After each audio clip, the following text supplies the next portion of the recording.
And that brings us to our next story of continuing coverage. Were there any anti-Trump demonstrators? Good question, Mike. There were a few, I understand, outside of the arena and in Perry Square as well.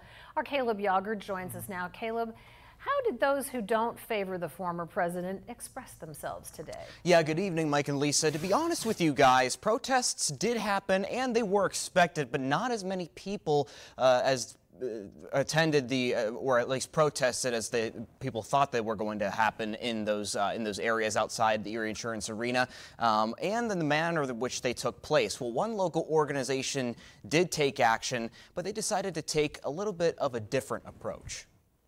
We are the torch that will set aflame to ignorance. It was a protest outside of Erie Insurance Arena, but a peaceful one in Perry Square. A food drive held by members of the Erie chapter of the Democratic Socialists of America. Donald Trump won't pay his bill? Hey, we're helping out. Co-chair Cole Shenley says the organization wanted to protest in other ways, in a more positive manner. We live in a positive place, so we do good things in this community. We do positive things that, give back. And all donations from those who contributed are going to local food banks. So if people are going home hungry, I want no barriers between them and getting some dinner, and it's that basic. They can find refuge.